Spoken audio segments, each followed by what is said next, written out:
भक्तों, क्या आप जानते हैं कि आपके पैरों की चप्पल भी आपके जीवन का भाग्य बदल सकती है? नहीं जानते? आइए, हम आपको बताते हैं पैरों की चप्पल से जुड़ा रहस्य, जिससे आप जल्द ही धनवान बन सकते हैं और अपनी किस्मत चमका सकते हैं। दोस्तों, घर में सुख शांति और बरकत लाने में हमारे आसपास की हर चीज का बड़ा महत्व है। हिंदू सनातन ज्योतिष शास्त्र के अनुसार हमारे जीवन पर उन वस्तुओं का गहरा प्रभाव पड़ता है जिनका संबंध हमारे ग्रहों से होता है। इसलिए घर की हर चीज को सही जगह पर रखना और उसके महत्व को समझना बेहद जरूरी है। आज हम बात करेंगे पैरों में पहनने वाली चप्पल की। यह हमारे रोजमर्रा के जीवन का अहम हिस्सा है, लेकिन क्या आप जानते हैं कि यह आपकी किस्मत को भी प्रभावित कर सकती है? सही तरीके से रखी गई चप्पलें घर में सुख और समृद्धि लाती हैं, जबकि लापरवाही से रखी गई चप्पलें दुर्भाग्य और आर्थिक परेशानियों का कारण बन सकती हैं। भक्तों, कहा जाता है कि किसी इंसान की चप्पल देखकर उसकी आर्थिक और सामाजिक स्थिति का अंदाजा लगाया जा सकता है। सही आदतें और चप्पलों की देखभाल न सिर्फ आपके भाग्य को संवार सकती हैं, बल्कि जीवन को और भी सुखद बना सकती हैं। तो आइए जानते हैं उन महत्वपूर्ण बातों के बारे में जो चप्पलों से जुड़ी हैं और जिन पर ध्यान देना बेहद जरूरी है। लेकिन उससे पहले, अगर आप चाहते हैं कि माँ लक्ष्मी का आशीर्वाद हमेशा आपके साथ रहे, तो इस वीडियो को लाइक करें, चैनल को सब्सक्राइब करें और कमेंट बॉक्स में जय माँ लक्ष्मी जरूर लिखें। नंबर 1, टूटी या पुरानी चप्पलें। आपने अक्सर देखा होगा कि कई लोगों के घर में टूटी हुई या बहुत पुरानी चप्पलें पड़ी रहती हैं। लोग इन्हें ठीक करवाने या फेंकने में देर कर देते हैं, लेकिन ऐसी चप्पलें घर में अशांति और नकारात्मक ऊर्जा का कारण बनती हैं। इसीलिए अगर आपकी कोई चप्पल टूट जाए या बेकार हो जाए, तो उसे तुरंत घर से हटा दें। नंबर 2, मुख्य द्वार पर जूते चप्पल ना रखें। मुख्य द्वार घर का सबसे महत्वपूर्ण स्थान होता है, जहाँ से माँ लक्ष्मी का आगमन होता है। अगर यहाँ जूतों और चप्पलों का ढेर लगा रहेगा या गंदगी होगी, तो ये माँ लक्ष्मी को नाराज कर सकता है। ऐसा होने से घर में आर्थिक तंगी और कष्टों का सामना करना पड़ सकता है। नंबर 3, ईशान कोण में चप्पलें ना रखें। घर के उत्तर पूर्व कोने को ईशान कोण कहा जाता है और इसे बेहद पवित्र माना गया है। इस दिशा में भगवान का वास होता है। अगर आप इस दिशा में जूते या चप्पल रखते हैं, तो यह अशुभ माना जाता है। इससे घर में नकारात्मक ऊर्जा फैलती है और दरिद्रता का वास हो सकता है। नंबर 4, चप्पलें सही तरीके से रखें। अक्सर लोग चप्पल उतारते समय उन्हें ऐसे ही फेंक देते हैं, जिससे एक चप्पल दूसरी के ऊपर आ जाती है। यह एक अशुभ संकेत माना जाता है। ऐसा करने से नकारात्मक ऊर्जा का प्रभाव पड़ सकता है। इसलिए जब भी चप्पल उतारें, उन्हें सही तरीके से और व्यवस्थित रूप से रखें।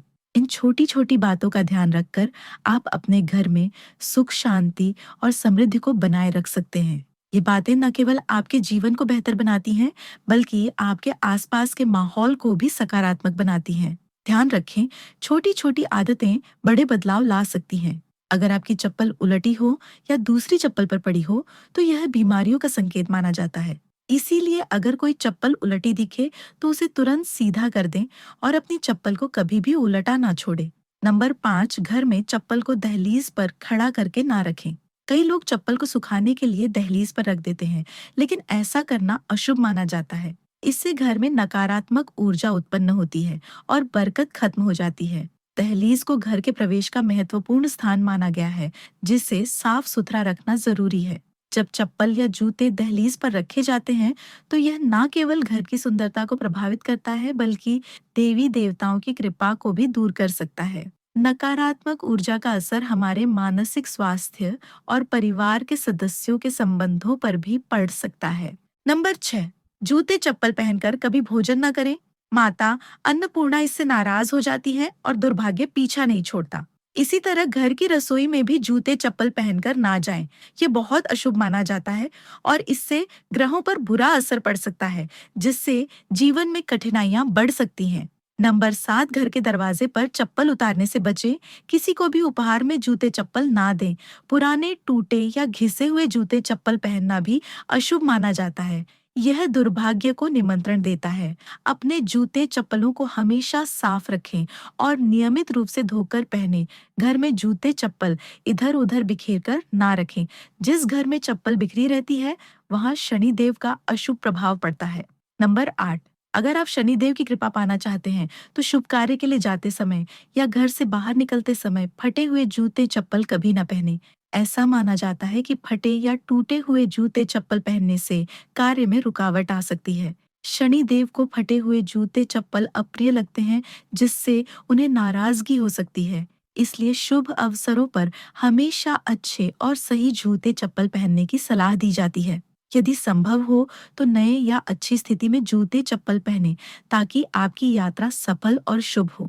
इसके अलावा अगर आप किसी विशेष स्थान पर जा रहे हैं जहां अच्छे कपड़े पहनने की जरूरत है, तो जूते चप्पल भी आपके पहनावे का एक महत्वपूर्ण हिस्सा है। नंबर 9, शनिवार के दिन जूते चप्पलों का दान करना शुभ माना जाता है।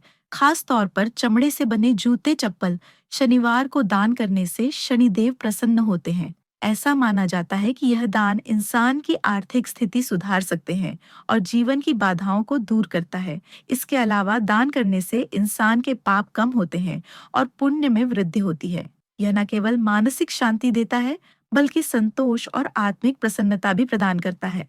नंबर 10, घर में फटे पुराने जूते चप्पल रखने से बचे। पुराने और अनुपयोगी जूते चप्पल घर में रखने से नकारात्मक ऊर्जा फैलती है।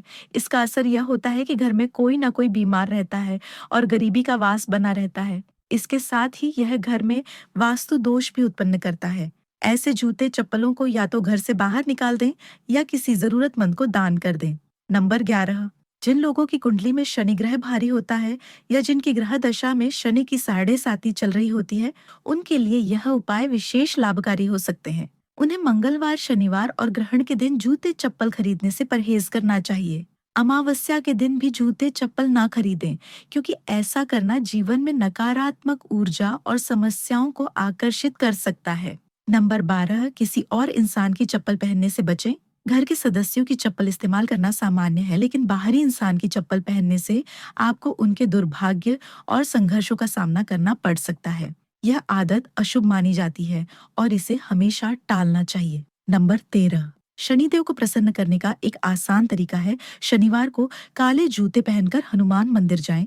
मंदिर के बाहर जूते उतारकर हनुमान जी के दर्शन करें और प्रार्थना के बाद उन जूतों को वहीं छोड़ दें। ये जूते किसी जरूरतमंद के काम आएंगे, जिससे शनिदेव और बजरंगबली प्रसन्न होंगे। यह उपाय आपके जीवन की कठिनाइयों को दूर कर घर में सुख समृद्धि लाएगा। नंबर 14, अन्न और धन के भंडार वाले स्थान को पवित्र रखें। जहां घर का अनाज या धन रखा हो, वहां जूते चप्पल पहनकर कभी ना जाए। ऐसा करना अशुभ माना जाता है और इससे धन हानि या अन्न की बर्बादी हो सकती है। इन स्थानों को साफ सुथरा और जूते चप्पल रहित रखना बेहद जरूरी है। नंबर 15, पुराने और अनुपयोगी जूतों का उपाय। शनिवार के दिन अपने किसी पुराने या अनुपयोगी जूते पहनकर किसी चौराहे पर जाएं। वहां जूते उतारकर प्रार्थना करें कि आपकी धन संबंधी सभी समस्याएं इन जूतों के साथ समाप्त हो जाएं।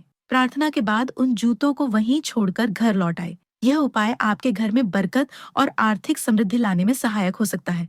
आपके अन्न और धन के भंडार हमेशा भरे रहेंगे। दोस्तों, मंदिर में रखा लौटा आपकी किस्मत बदल सकता है और यही लौटा आपको राजा से रंग और रंग से राजा बना सकता है। दोस्तों, मंदिर में रखे लौटे का इतना सकारात्मक और नकारात्मक प्रभाव पड़ता है, जिसे आप सोच भी नहीं सकते। आपने कई बार देखा होगा कि घरों में और मंदिरों में पूजा के लिए इस्तेमाल होने वाला लौटा ऐसे ही रख दिया जाता है, जबकि मंदिर में लौटा रखने के शास्त्रों में कई नियम और उपाय बताए हैं। और अगर हम ये नियम और उपाय नहीं मानते हैं, तो हमें अपने जीवन में भयंकर कष्टों का सामना करना पड़ता है।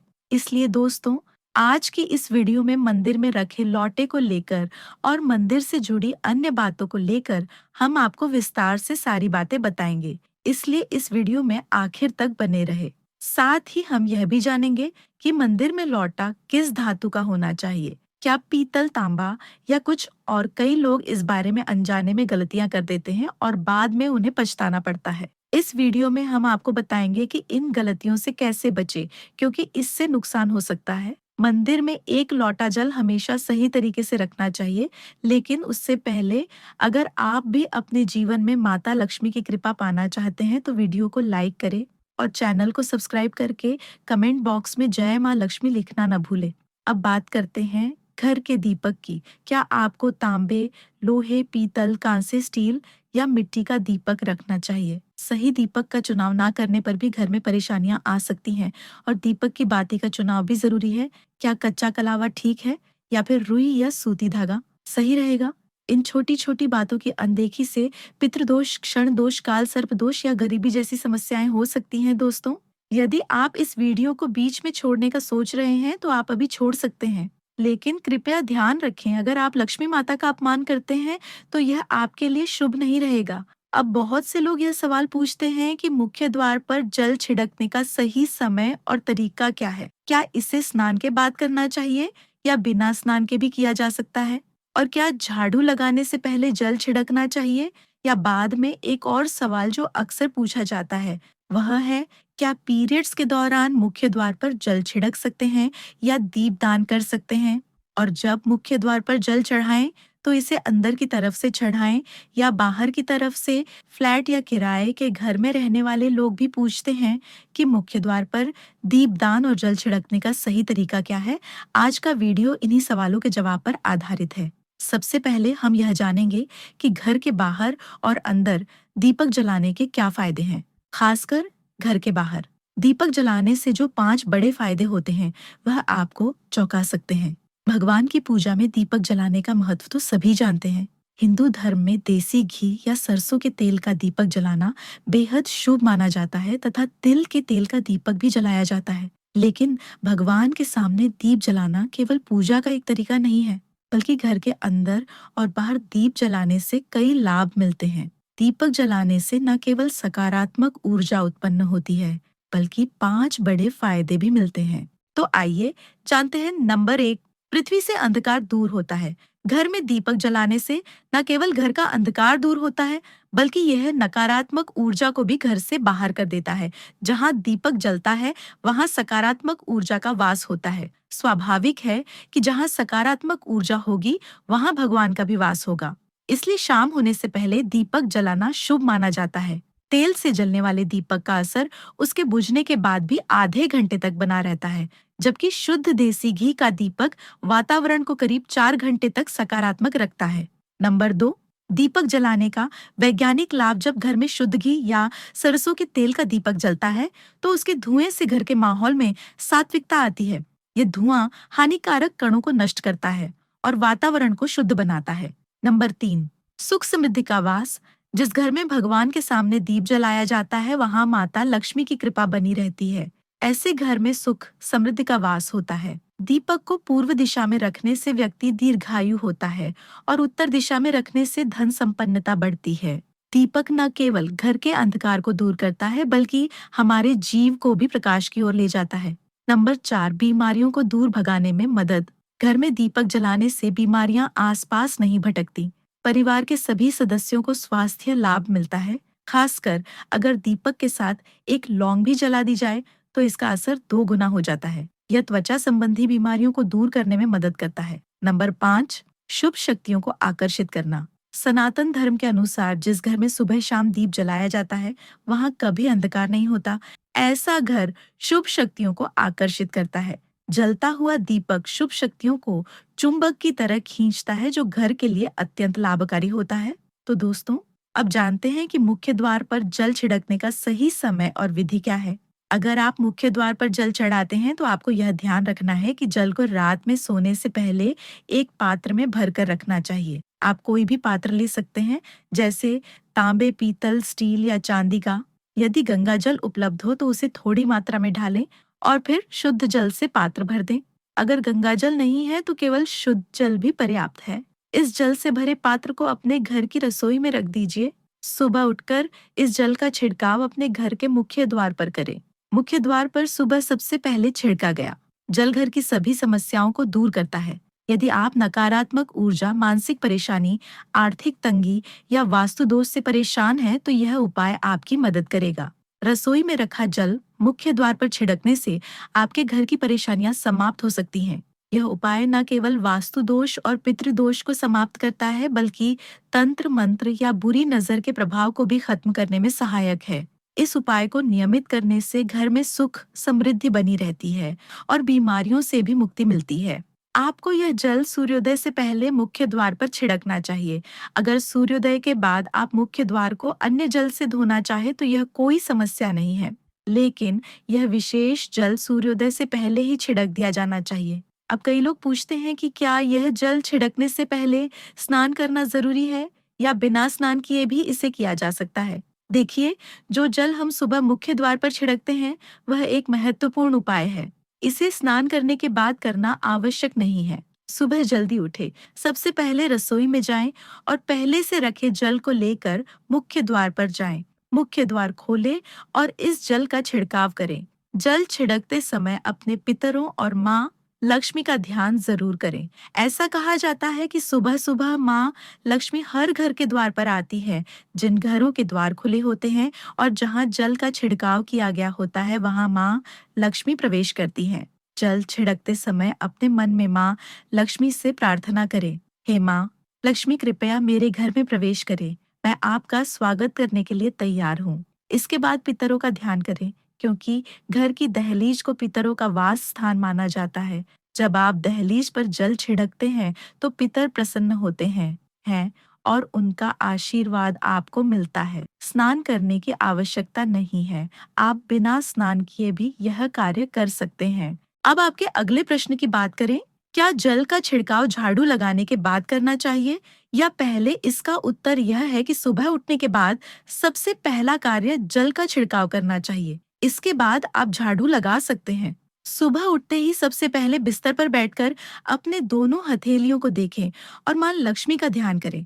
यदि चाहे तो निम्न मंत्र का उच्चारण कर सकते हैं। कराग्रे वस्ते लक्ष्मी कर, मध्य सरस्वती कर, मूले तु ब्रह्मा, प्रभाते कर दर्शन। फिर दोनों हाथ जोड़कर देवी देवताओं को प्रणाम करें। इसके बाद हाथ से धरती को स्पर्श कर प्रणाम करें और धीरे से अपना दाहिना पांव जमीन पर रखें। फिर रसोई में जाकर जल लें और मुख्य द्वार पर जल छिड़के। जल छिड़कते समय माँ लक्ष्मी और पिता का ध्यान अवश्य करें। उसके बाद आप अपने घर के अंदर आकर अपनी दिनचर्या जैसे झाड़ू लगाना, स्नान करना आदि कर सकते हैं। अब कुछ लोगों का यह सवाल होता है कि क्या जल छिड़कने के बाद मुख्य द्वार की सफाई की जा सकती है? तो हाँ, आप ऐसा कर सकते हैं। पहले रसोई में रखा जल मुख्य द्वार पर छिड़क दें। इसके बाद अतिरिक्त पानी लेकर मुख्य द्वार की अच्छे से सफाई झाड़ू या पानी से कर सकते हैं। कुछ लोग पूछते हैं कि अगर वे फ्लैट या किराए के एक कमरे में रहते हैं तो जल का छिड़काव और दीपदान कहाँ करें? तो इसका उत्तर यह है कि आप जहाँ रहते हैं वहाँ के मुख्य द्वार को ही माने। मतलब जिस दरवाजे पर आपका नाम लिखा हो या नेम प्लेट लगी हो, वहीं जल छिड़के और दीपदान करें। अगर आपके पास एक ही कमरा है तो कमरे के दरवाजे को मुख्य द्वार माने और वहीं पर यह उपाय करें। अब अगला सवाल यह है कि क्या पीरियड्स के दौरान मुख्य द्वार पर जल छिड़का जा सकता है और दीपदान किया जा सकता है? जल छिड़कने के लिए पीरियड्स का कोई असर नहीं होता। आप जल छिड़क सकती हैं, लेकिन दीपदान कार्मिक पूजा में आता है, जो बिना शुद्धता के नहीं किया जा सकता। इसका मतलब यह है कि पीरियड समाप्त होने के बाद ही दीपदान करें।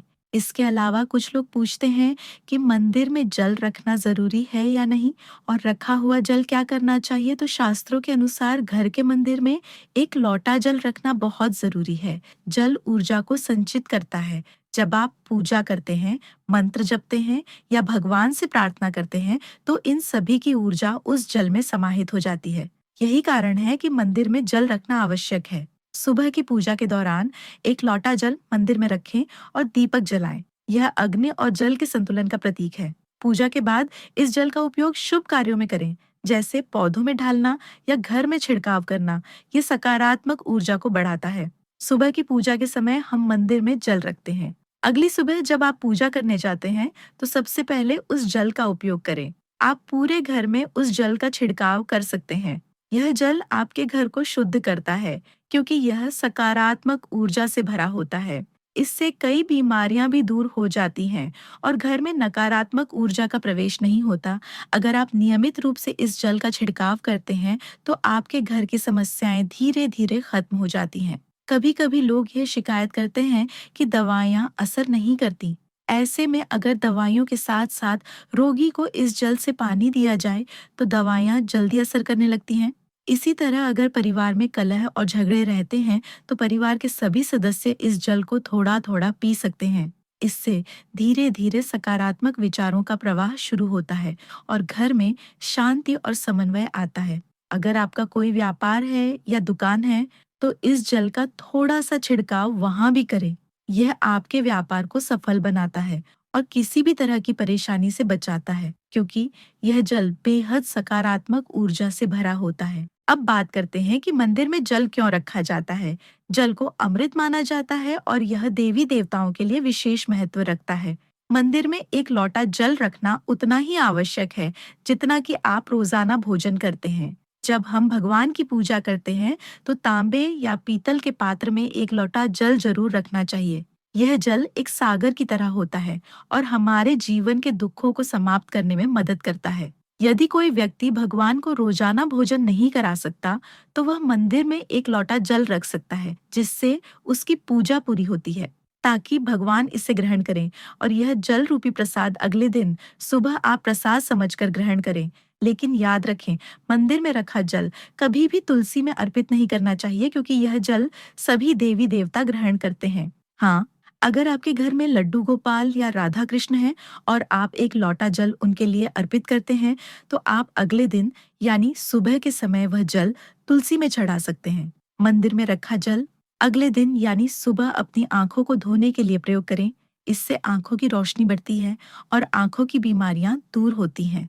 शास्त्रों के अनुसार जो लोग मंदिर में एक लोटा जल भरकर नहीं रखते, उनके घर में अकाल पड़ जाता है, घर की स्थिति खराब हो जाती है, परिवार में मुसीबतें आ जाती हैं और गरीबी का सामना करना पड़ता है। आप चाहे तो एक लोटा जल में फूल आदि डालकर रख सकते हैं, जो बहुत शुभ माना जाता है। मंदिर में रखा जल का एक और उपयोग यह है कि इसे घर की रसोई में खाना बनाने में या पीने में भी प्रयोग कर सकते हैं। लेकिन यह जल तभी इस्तेमाल करें जब आपके घर में सात्विक भोजन बनता हो। अगर लहसुन या प्याज का इस्तेमाल होता है, तो इस जल का प्रयोग खाना बनाने में नहीं करें। इस जल को परिवार के सभी सदस्य थोड़ी थोड़ी मात्रा में पी सकते हैं और बचा हुआ जल आप घर के पौधों में ढाल सकते हैं। यह जल व्यर्थ नहीं होता। इसके बहुत सारे उपयोग हैं। अगर हम सही तरीके से इसका प्रयोग करें, तो यह हमारे जीवन की परेशानियों को सुलझा सकता है। मंत्रों से अभिमंत्रित जल बहुत शक्तिशाली होता है और हमारे घर के मंदिर में रखा जल देवताओं का आशीर्वाद होता है, क्योंकि वह हमेशा देवताओं के पास होता है। इस जल में सभी सकारात्मक शक्तियां समाहित होती हैं और अगर हम इसका सही प्रयोग करें, तो यह हमारे जीवन में सकारात्मक परिवर्तन ला सकता है। मतलब आप जल को पीने, खाना बनाने, घर में छिड़काव करने में इस्तेमाल करते हैं, तो इससे हमारी समस्याओं का समाधान होता है। और अगर कोई भी कार्य नियमित तौर पर किया जाता है, तो हमें उसका लाभ जरूर मिलता है।